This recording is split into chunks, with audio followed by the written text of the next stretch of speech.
안녕하세요. 주양가족 여러분, 김성민 목사입니다. 오늘 하루도 하나님의 음성에 귀를 기울이며 그 뜻에 합당하게 살아가는 귀한 하나님의 사람들이 되시기를 주의 이름으로 바랍니다. 오늘의 주만나는 하나님의 심판은 가까이 있다라는 제목으로 스바냐 1장 10절에서 18절 말씀을 묵상하고자 합니다. 오늘 본문은 마지막 때에 성도가 무엇을 보고 들어야 하는지에 대해서 말씀하고 있습니다.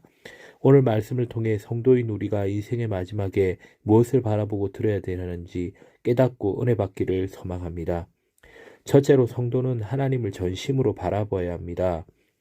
본문은 유다 온 지역이 임하게 될 하나님의 심판을 예언하고 있습니다. 그리고 그 심판 받는 자들의 특징을 소개하고 있습니다. 심판을 받게 되는 사람의 특징은 12절의 기록대로 마음속에서 스스로 하나님을 믿지 않습니다.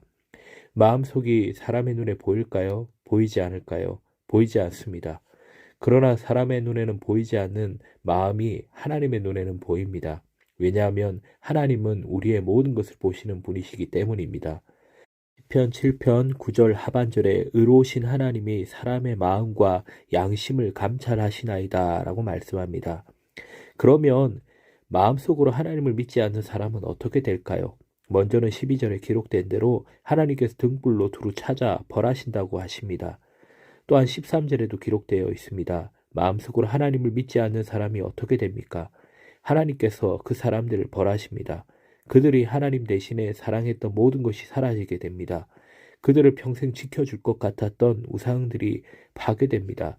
이처럼 전심으로 하나님을 바라보지 못하는 사람은 자신이 믿고 의지했던 모든 것들이 허상이 되고 마는 것입니다. 이 시간 우리 마음을 돌아보기를 바랍니다. 내가 하나님을 믿는다라고 하지만 마음 깊이 하나님이 아닌 세상의 다른 것을 믿고 있지 않은지, 또 눈에 보이지 않는다고 하여 말로만 하나님을 인정하고 있지 않은지, 바라기는 하나님을 마음속에 깊이 인정하고 믿기를 바랍니다. 왜냐하면 우리가 하나님을 마음 다해 전심으로 바라볼 때에 하나님께서도 우리를 바라보시고 내 영혼을 심판의 자리에서 구원의 자리로 옮겨주시기 때문입니다. 그래서 히브리서 12장 2절은 믿음의 주요 또 온전케 하시는 이 예수를 바라보자. 그는 그 앞에 있는 기쁨을 위하여 십자가를 참으사 부끄러움을 개의치 아니하시더니 하나님 보좌 우편에 앉으시느니라라고 말씀하고요. 또한 로마서 10장 10절은 사람이 마음으로 믿어 의에 이르고 입으로 신하여 구원에 이르느니라라고 말씀합니다. 사랑하는 성도 여러분, 우리가 믿음의 주여 온전케 하시는 예수님을 바라보고 믿으면 구원을 받을 수 있음을 믿길 바랍니다. 혹여나 아직까지 하나님보다 눈에 보이는 세상의 것을 마음에 두고 있지 않습니까?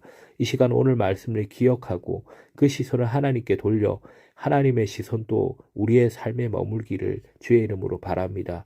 두 번째로 성도는 하나님의 나팔 소리를 들어야 합니다.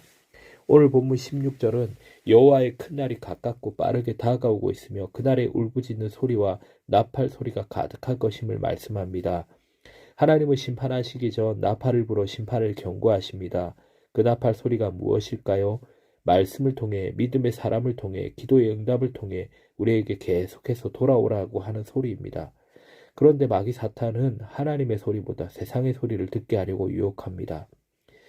본문 18절은 그들이 은과 금이 여호와의 분노의 날에 능히 그들을 건지지 못할 것이며 온 땅이 여호와의 질투의 불에 삼켜지리니 이는 여호와가 이 땅 주민을 멸절하되 놀랍게 멸절할 것임이라라고 말씀합니다. 아무리 많은 금과 은도 심판의 날에 우리를 건지지 못합니다. 그렇다면 우리가 들어야 하는 하나님의 나팔 소리가 무엇일까요?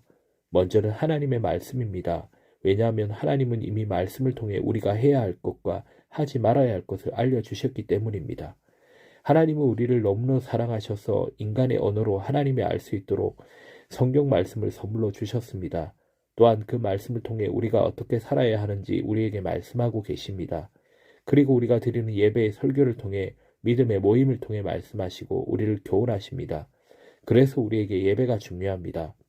하나님은 예배를 기쁘시게 받으시고 예배를 통해 은혜를 베풀어 주십니다. 그래서 우리는 스스로 말씀을 읽고 묵상하는 것과 더불어 매 예배마다 선포되는 그 말씀을 듣고 하나님 앞에 나아가야 합니다. 또한 우리에게 셀 예배가 중요합니다. 받은 말씀을 가지고 셀 예배 안에서 함께 나누고 묵상할 때에 하나님은 함께 모인 셀 그룹원들을 입술을 통해서 우리에게 응답하시며 나팔 소리를 들려주시기 때문입니다. 로마서 10장 17절은 그러므로 믿음은 들음에서 나며 들음은 그리스도의 말씀으로 말미암았느니라라고 말씀합니다. 사랑하는 성도 여러분, 이처럼 하나님 외에 그 어떤 소리도 우리의 구원의 길로 인도하지 못합니다. 그러므로 우리는 날마다 깨어있어 하나님의 말씀을 들어야 합니다. 날마다 깨어 하나님의 음성을 듣고 돌이킬 것이 있다면 돌이키고 감사할 것이 있다면 감사해야 하는 것입니다. 왜냐하면 하나님의 심판의 때는 가까이 있고 그때가 언제인지 우리는 알지 못하기 때문입니다. 사랑하는 성도 여러분, 여러분의 삶에 지금 어떤 소리가 들리고 있습니까? 그 어떤 소리보다 하나님의 말씀에만 귀를 기울이기를 주의 이름으로 바랍니다.